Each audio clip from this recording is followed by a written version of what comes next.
Yeah, growing up in Alaska, we were always riding powder. And, I mean, that's just how we learned to snowboard. I didn't have a snowboard park till I was like 20 up there.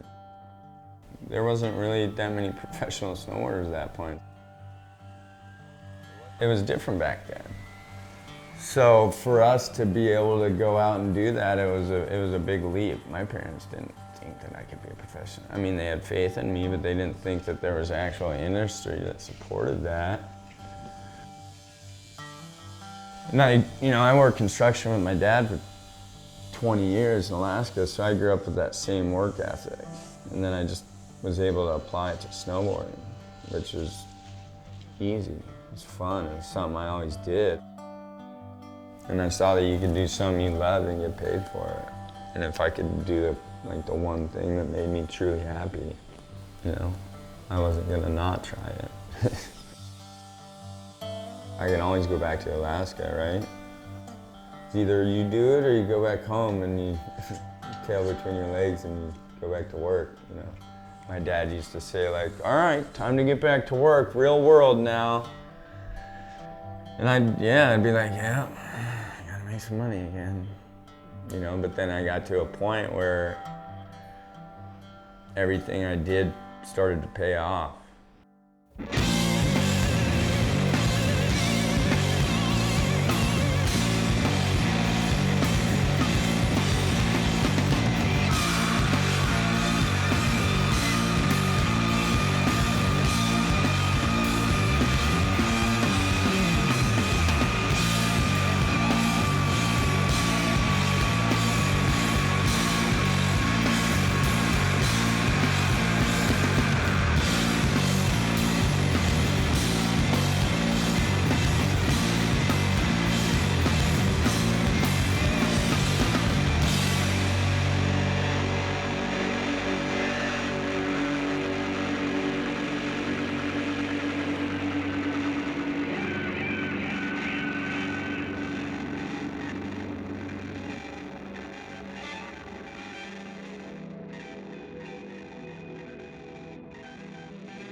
I mean, it's been wild. It kind of came out of the blue about, 8 or 10 summers ago. Kurt and Travis were starting this new project. So Kurt's hounded me all summer long for 2 months trying to get me to go to New Zealand. Because he gave me the full spiel. He's like, Peter Jackson from Lord of the Rings and Planet Earth cameras. I'm like, okay, I'll come and try it. And lo and behold, it was exactly that. Peter Jackson teaching Kurt how to fucking use a Cineflex. And Kurt just took it to a whole nother level. Travis did with his snowboarding, but Kurt just, he's built one of the sickest production teams in the world. It's insane what blew up, what turned out from it. I mean, that's what we were trying to do, but we had no idea that that's where it would go.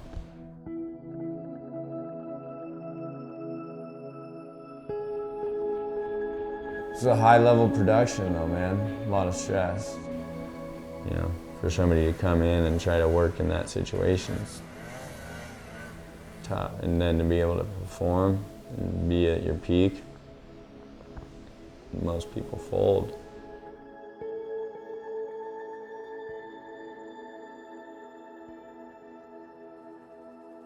For me, what's been the biggest change in my life is just, not drinking anymore and then dealing with the emotions and stresses that we would typically deal with in a gnarly backcountry situation. I didn't have that alcohol cushion to fall back on. You get in an avalanche and get hammy that night, forget about it, and go do the same thing the next day. How fucking dumb is that? Last year I bailed from Alaska. I was left, Travis, E-Jack, the whole brain punk. It was anxiety. I just fucking bolted. So I came back, went straight into therapy because I was was tripping. I don't know why I felt like this. So I went into therapy and like, you know, it was fucking gnarly. And the dude said, he's like, this is gonna be like opening a can of worms. You know, a lot of times where I was like, fuck, is this gonna pan out, you know?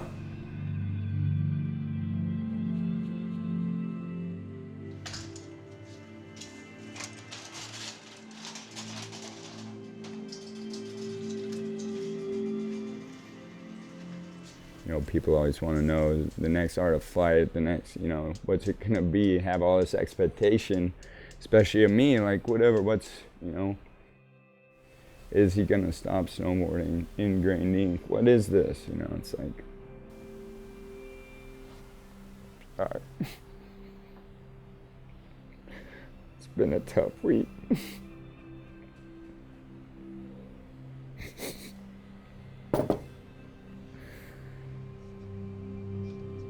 Still, you know, every day is not. It's not like I've figured anything out. I ain't figured it out, dude. But I know who the fuck I am, and I'm not afraid of anything. I'm not scared to put this out to the world either.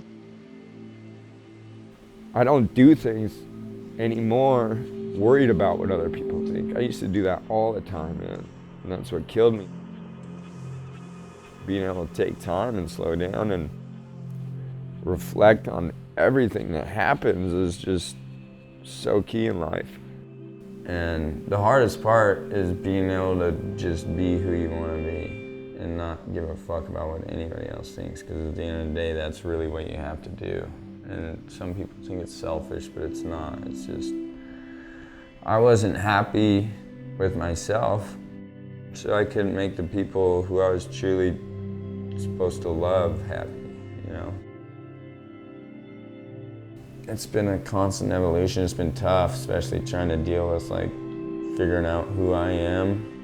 And that was one of the biggest things that scared me, is that maybe I figured out who I was and I couldn't snowboard anymore like I wanted to. That's what scared me the most. Finally, you know, got through all that, and now I'm at a point where, you know, everything I do is what I want to do.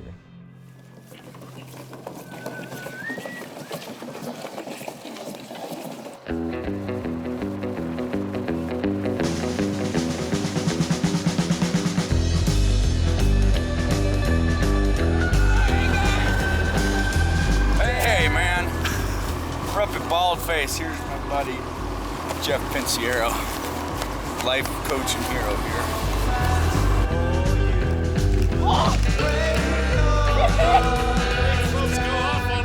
Like, he literally is the raddest dude. He's like one of my heroes, you know what I mean?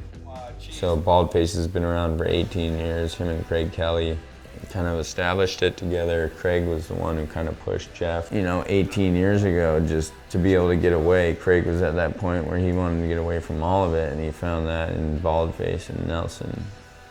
And so that still stands true.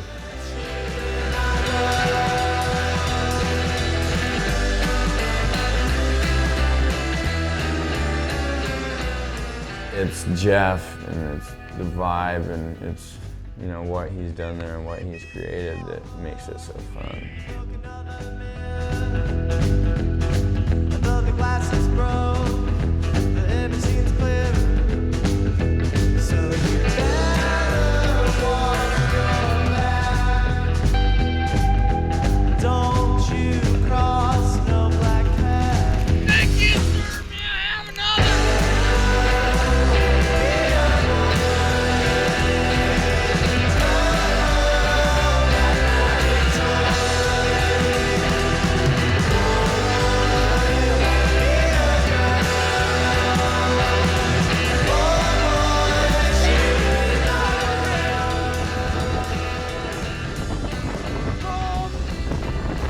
So yeah, man, I love Baldface. It's like literally my favorite place to be.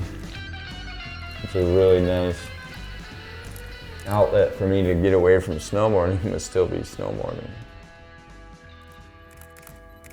Yeah, going back to, Baldface and spending some time with Jeff after, 3 years filming this heavy movie, not to mention coming out of everything I'm, been dealing with. It was perfect. Snowboarding's been the one thing that I could always go back to. As far as where we're going from here, definitely snowboarding's not done. This whole journey or whatever has just been a way for me to deal with the rest of my life that, snowboarding let me get away from. Because it all comes back to just focusing on stuff that you love. And I mean, that's what it takes. It's like, if you want to change your life, you want to make it the best you can, you're the only one that can do that. And for me, I had to start at the ground up and blow it all up, like have it all shit the bed. And then pick up the pieces that I thought were my strengths. That's the beauty of life, is the struggles. If it weren't for these struggles we have, like, how would you know how good things are? And like, to be really alive, you have to be fully open to all your range of emotions. It's all about your attitude and how you go about it.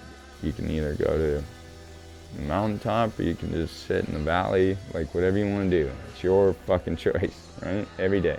So I've just figured out everything that I like doing and try to focus on that. And, so it's been going good. I like it.